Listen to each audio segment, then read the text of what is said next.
Porque copamos las calles y la resistencia es otra forma de hacer arte. Análisis cultural con mirada feminista en modo glitter.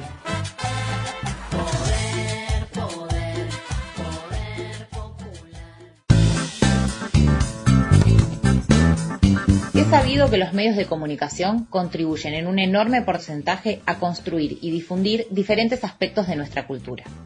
Mi nombre es Lala Rothberg y te propongo en esta sección que veamos juntos de qué manera en nuestro país los medios de comunicación realizan las coberturas de los casos de femicidio en general y cómo construyen o difunden las imágenes de las víctimas en particular. Vamos a analizar una serie de notas periodísticas para dar cuenta de algunas categorías en torno a las cuales los medios construyen las noticias en caso de femicidio. Hablar de buenas y malas víctimas. El 24 de agosto del 2014, Melina Romero, una adolescente de 17 años, salió a bailar para festejar su cumpleaños. No volvió a su casa nunca más. La encontraron muerta dentro de una bolsa de residuos casi un mes después en un descampado de José León Suárez. Los diarios, revistas, noticieros y programas de radio dedicaron horas y horas de su contenido a analizar el caso y a pensar en posibles sospechosos dentro y fuera del núcleo familiar de Melina. Pero también contribuyeron en gran medida a formar una idea de cómo era Melina. El 13 de septiembre del 2014, el diario Clarín publicaba una nota que jamás vamos a olvidar ni perdonar, por la que luego debería salir a pedir disculpas públicas, y se titulaba de esta manera: Una fanática de los boliches que abandonó la escuela secundaria. En la nota se reflejaba a Melina de esta manera: la vida de Melina Romero, de 17 años, no tiene rumbo. Hija de padres separados, dejó de estudiar hace 2 años y desde entonces nunca trabajó. Según sus amigos, suele pasarse la mayoría del tiempo en la calle con chicas de su edad o yendo a bailar. El 10 de junio de 2013, Ángeles Rawson salió de su clase de gimnasia directo para su casa. Al ingresar al edificio, el portero, Jorge Mangieri, la interceptó y con una excusa logró que Ángeles, de 16 años, lo siguiera. Intentó violarla y como no pudo, la asfixió con sus propias manos. La mató, la metió en una bolsa de residuos y tiró el cuerpo en un contenedor de basura. El cuerpo de Ángeles fue encontrado 24 horas después en la planta de residuos del SEAMSE, en la localidad de José León Suárez. El diario La Nación publicaba el 12 de junio del 2013 una nota titulada Mumi, la mejor compañera, la mejor alumna. A lo largo de toda la nota se describe a Ángeles en estos mismos términos. Podemos sacar algunas conclusiones a priori. Decir, por ejemplo, que en el caso de estos 2 femicidios, el de Ángeles y el de Melina, los medios no valoraron ambas vidas de la misma manera, sino que establecieron categorías. Las categorías a las que nos referíamos al principio: la buena víctima, Ángeles, y la mala víctima, Melina. Con esta categorización y diferenciación entre las víctimas, entre una víctima culpable y una víctima inocente, los medios toman y contribuyen a reforzar aquellas significaciones que ya circulan en la sociedad, culpabilizando a las mujeres por su propio destino. Surge con mucha fuerza esta idea del algo habrán hecho y queda borrada y totalmente diluida la verdadera responsabilidad en manos del femicida. Una segunda categoría que nos permite analizar de qué manera los medios construyen las imágenes de las víctimas tiene que ver con esta idea del algo habrán hecho. El 1 de abril del 2017, Micaela García, de 21 años, regresaba de bailar hacia su casa en la localidad de Gualeguay, Entre Ríos. A las 5:30 de la mañana, Sebastián Wagner la siguió con el auto, la obligó a subirse a él, la llevó a un descampado fuera de la ciudad donde la violó y la estranguló. Sebastián Wagner tenía 2 condenas por abuso sexual. Debía estar preso hasta el 2020, pero el juez de ejecución penal de Gualeguaychú, Carlos Rossi, le había otorgado la libertad condicional. El periodista Chiche Helblum fue invitado al programa de Luis Nomarecio, Debo Decir, el día 19 de abril del 2007, y decía lo siguiente. Maestro Helblum, ¿cómo andan bien? ¿Qué es un inepto o es un mal nacido este? ¿Es un inepto o un mal nacido este juez que hace esto? Sí, lo puede haber con la combinación de las dos cosas. Se unieron 2 cosas.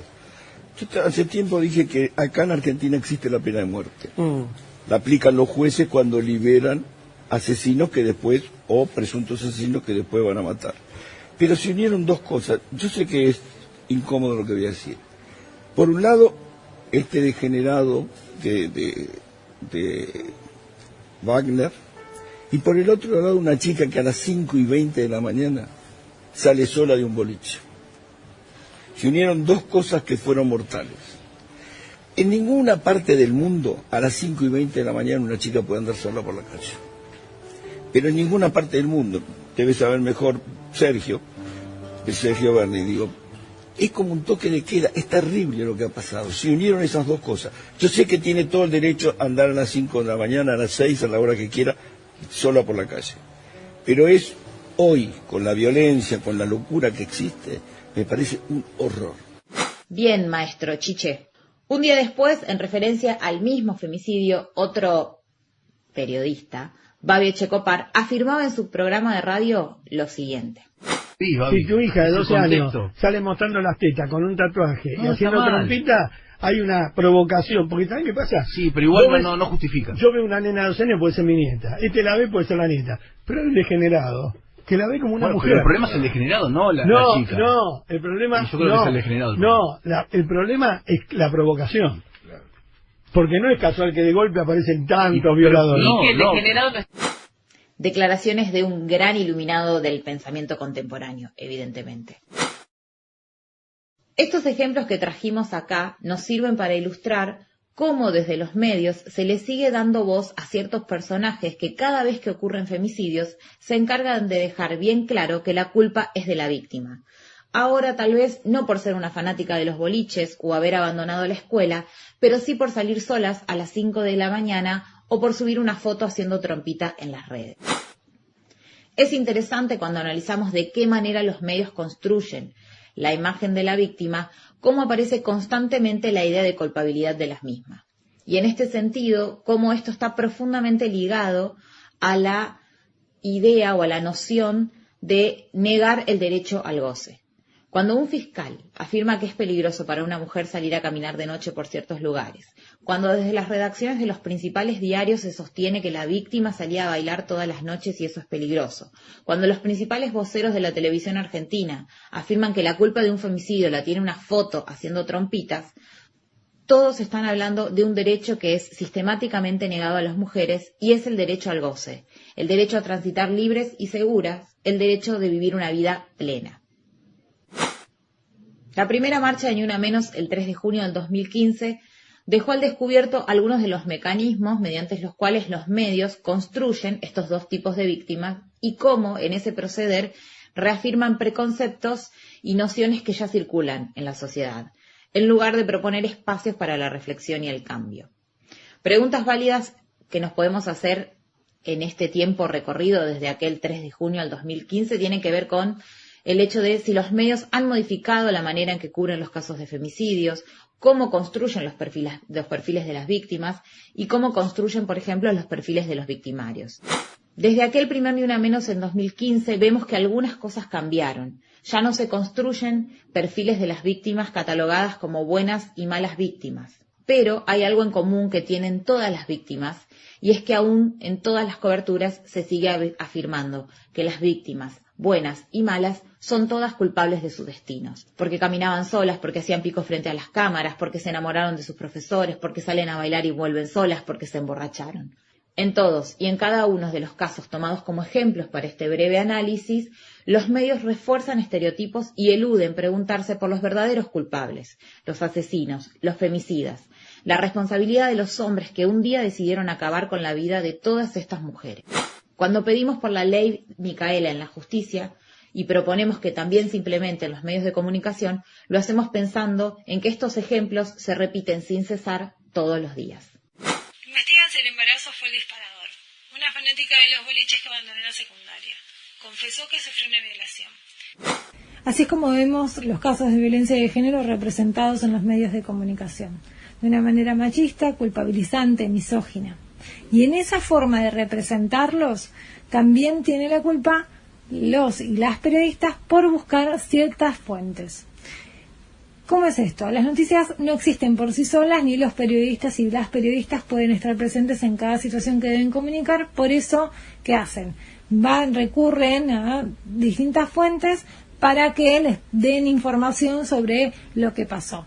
Cada fuente puede tener distinta información sobre el hecho y hasta diferente mirada. Por eso decimos que no son objetivas y por más confianza que se tenga en ellas, se debe realizar un chequeo de la información con otras fuentes. En el caso de las noticias que tienen que ver con femicidios, cuando no se tiene bien en cuenta las fuentes que se están consultando, lo que termina pasando es que se reproducen estereotipos de género, se produce la revictimización o la culpabilización de la víctima y no se resguarda la privacidad de la víctima ni de las víctimas vinculadas al hecho como pueden ser la familia. Esta reproducción del discurso patriarcal ocurre siempre que cuentan historias sin perspectiva de género, sin poner en contexto. En muchos de los casos se consultan fuentes que son policiales o fuentes judiciales que lo que hacen es darle más morbo a la noticia, como pasó por ejemplo en el 2016 cuando fue el asesinato de Lucía Pérez en Mar del Plata, que la mayoría de los medios construían la noticia con datos otorgados por la fiscal del caso y la policía, y lo que más se daba a entender eran los detalles de la pericia y la forma de muerte, algo que es totalmente innecesario y que aparte revictimiza otra vez a la víctima y también perjudica a la familia porque no se está resguardando su intimidad. Pero también, aparte de esto, es muy importante que cuando los medios de comunicación planteen un caso de femicidio, tengan que ponerlo dentro de un contexto, en el contexto de la violencia machista. Porque muchas veces no lo plantean así, sino que parece como si ocurrieran fuera de la vida real. En la mayoría de las notas sobre femicidios que se publican en medios hegemónicos no se hace referencia al contexto en el que vivía la víctima y tampoco se consulta a especialistas sobre el tema. Entonces, esta incorrecta forma de construir las noticias sobre femicidios termina banalizando los crímenes, reduciendo las historias de violencias en números de casos, se estigmatiza muchas veces a las víctimas, se vulnera su intimidad. Y también estos discursos, por ejemplo, los de decir la mataron por denunciar, son un mensaje claro y aleccionador para que otras mujeres no se animen a denunciar. Entonces los medios de comunicación deben darse cuenta de esto. Con el correr de todos los años, de todos estos años, las coberturas empezaron a ser un poquito más responsables, pero no del todo feministas, que es lo que necesitamos. Por ejemplo, siguen concibiendo la violencia de género solo como física y la noticia es solo el femicidio. No se ocupan tanto de violencias como la psicológica, tampoco de la violencia mediática, porque obviamente va contra ellos, pero de repente hay ciertas excepciones porque cuando hay algún condimento que es un poquito más jugoso, sí se la toma en cuenta. Hablaron en febrero de este año sobre la violencia obstétrica, sin nombrarla así. ¿Por qué? Porque ciertas modelos y conductoras como Paula Chávez y Zaira Nara, que en ese momento estaban embarazadas, expresaron públicamente que deseaban tener un parto humanizado. Entonces en los medios la noticia se enmarcó en una discusión de farándula donde primero que se asoció el parto humanizado con el parto domiciliario y muchas las criticaron por ser descuidadas al elegir el parto humanizado, eran malas madres, malas mujeres por eso, y también las tildaron de clasistas y cool por decir que iban a elegir esa forma. Resulta que lo que los medios no decían era que desde el 2004 nosotras tenemos una ley que nos ampara, que es la ley de parto humanizado. En esa ley se establece que toda mujer en relación con el embarazo, el trabajo de parto, el parto y el posparto tiene ciertos derechos, como por ejemplo ser informada de distintas intervenciones que les pueden llegar a ser tratada con respeto, a ser considerada en el proceso de nacimiento como una persona sana, tiene derecho al parto natural, tiene derecho a ser informada sobre la evolución de su parto, a no ser separado de su hija. Habían desinformado a la ciudadanía. Y esto es muy importante porque las mujeres necesitamos saber nuestros derechos para poder exigir que, por ejemplo, no se sigan haciendo las cesáreas innecesarias que todavía ocurren en nuestro país y podamos exigir nuestros derechos. Pero bueno, la tele se quedó con la cuestión de la farándula y dejó de lado la violencia obstétrica a la que estamos nosotras expuestas. Por último, me parecía que estaba bueno traer un ejemplo de lo que es la violencia mediática dentro de los medios de comunicación para gente que trabaja en los medios de comunicación. Hace algunos meses se dio a conocer que la actriz Erika Rivas no iba a participar de la obra de teatro de Casados con Hijos y difundieron un supuesto mail en el que ella criticaba el guión porque seguía reproduciendo estereotipos machistas. Esto es palabra de Erika Rivas por primera vez. Porque, ¿cómo que pesada? Sí, confunden su ideología con el laburo, qué pesado. Y todavía no escuchaste nada. No, pero es que la veo venir. Le aclara, copio este mensaje a Gustavo Yankelevich que me pidió que le contara todo. Para serte sincera, viniendo de ustedes esperaba algo más trabajado. Más ingenioso. Maleducada. Más ácido. Maleducada. Pero bueno. Acá podemos ver que a Erika Rivas la están criticando por hacerle observaciones al guión. No, sino porque sale de la norma, sale de las reglas patriarcales. Ella debería acatar ese guión sin chistar. Ella aparece como que es una loca, que se la creyó, que quién se cree que es para criticar el guión, que es una maleducada, que ella no podía ir y cambiarlo. Y hasta se ha escuchado gente que decía, ahora no se puede hacer chistes con nada. Yo diría, ¿no? Fíjate si puedes hacer chistes antisemitas a ver cómo te va. Igual, de todas maneras, digo, esta es una pequeña muestra de cómo también se ejerce la violencia mediática, y cuando están hablando de violencia mediática en producciones culturales como es Casados con Hijos, ¿cómo tratan a la persona que está denunciando? Como una histérica, como una loca, como la culpable, como la que no quería, como la que no arregló, como quién te crees que sos que venís a denunciar esto.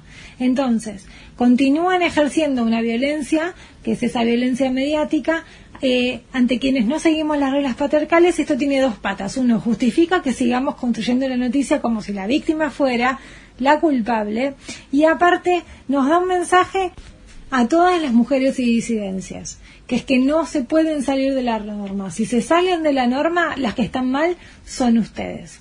Entonces, con estos pequeños ejemplos queríamos decir, bueno, esto también, en la historia de los femicidios y la culpabilización y la espectacularización, también se sostiene por otras violencias. Porque nosotras siempre nos hacen demostrar que no estamos locas y que tenemos la razón. Llamando las cosas por su nombre, de los crímenes pasionales a los femicidios. A partir del fenómeno Ni Una Menos en Argentina, se pudo observar un cambio de paradigma en tanto como un movimiento social y político que puso en el escenario vivencias, historias, relatos, demandas y reclamos compartidos de todo un colectivo de mujeres y diversidades que sufren cotidianamente la violencia machista. Algunos de los cambios, y que fueron parte de los reclamos, fue empezar a llamar las cosas por su nombre. Esto implicó revisar las maneras en las que comunicamos, las formas en las que nos pensamos, reflexionar acerca de qué construcciones de sentido reproducimos, qué estereotipos repetimos y consolidamos. Durante muchos años la violencia de género no fue entendida, no fue reproducida como violencia de género. La construcción del género como una causa y motivo para la violencia machista no pudo leerse así hasta hace poco tiempo atrás. Podemos escuchar en programas, o si buscas en notas viejas, como son entendidos en aquel entonces los crímenes, se le denominaba crímenes pasionales. ¿Qué decimos cuando decimos crímenes pasionales? Cuando hablamos de crímenes pasionales existe una ligazón con la pareja y el ámbito familiar, en el que el hombre se construye como una persona violenta debido a causas vinculadas con la emoción y los sentimientos, y la mujer aparece siempre como víctima, pero también es responsable de lo que está pasando, o por quedarse ahí, o por ser el estímulo que desató la ira del agresor. De esta manera, cuando se habla de crímenes pasionales, constituíamos a las relaciones sociales en términos de lo privado y lo íntimo, identificando los casos de violencia no como una problemática social, sino como cuestiones del índole personal de la pareja o la familia, como una problemática de la familia en torno a emociones y sentimientos de amor desenfrenado, pasión, etc. Al construirse como una particularidad del mundo privado y del hogar, la configuración de la violencia de género no se presenta como una problemática vinculada a una base desigual entre los géneros, sino que se construye como una problemática de la familia, en torno a emociones y sentimientos de amor y como algo privado. Desde ese momento que lo llamamos crímenes pasionales, violencia doméstica o privada, en los últimos años, encontramos cambios y transformaciones dando lugar a la configuración de nuevos términos y nuevas significaciones, como por ejemplo el femicidio, término que cobra más popularidad en la Argentina a partir del 2012 con su incorporación en nuestro Código Penal, en el cual se configura a la violencia hacia la mujer como una violencia específica y que no se debe a cuestiones privadas ni íntimas de la familia, sino que es una violencia de género que responde a una problemática estructural y desigual entre los géneros y que puede suceder en cualquier ámbito de nuestra sociedad y que por lo tanto pasa a tener una relevancia pública y de Estado y ya no como una cuestión íntima o privada del hogar. No me hagas ser duro en mi comentario. Estos tipos violentos son correspondidos por mujeres que juegan a eso, desgraciadamente. Digo, vos tenés más experiencia en eso, pero acá, digamos, nadie es inocente. No te digo que la víctima sea responsable, pero ¿me entendés lo que te estoy diciendo? Porque a una mujer le pasa eso una sola vez, la segunda que le pasa es cómplice. Vos una sola vez te pueden pegar, o gritar, o empujar, o ofender, una sola vez, no hay dos veces. Entonces, eso es lo que a mí me llama la atención, que hay una especie de connivencia entre la víctima y el victimario. No, la realidad no es... Digo, era una chica de éxito, una chica muy bonita, digo, era muy reclamada por los varones o era una chica normal. No, era una chica normal. Si le gustaba, no sé, no sé. No es que nos la queramos agarrar con Chiche Hellblum, pero nos parece que en estos audios representa perfectamente algo que nos parece interesante remarcar, que es que todavía podemos ver o escuchar en algunos medios o a través de ciertos periodistas que aunque se nombren, aunque llamemos las cosas por su nombre, aunque se nombren los casos como femicidio, feminicidio o violencia de género, también se sigue observando construcciones que ligan a la mujer como responsable de esa violencia. ¿Qué tenías puesto? ¿Qué le dijiste? ¿Tenía una actitud provocativa?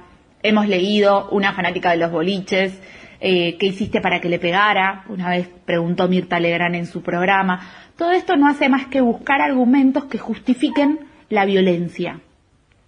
Otra de las transformaciones que podemos observar es la emergencia de otras formas, de otros conceptos que visibilizan otros delitos vinculados con la violencia de género, como por ejemplo la emergencia de los transfemicidios o travesticidios en relación a sus términos, ¿no? Términos que demuestran cómo la violencia de género se expresa hacia todas las identidades de género y que, como mencionamos, responde a causas de desigualdad entre los géneros y no como hechos privados de la familia o lo doméstico.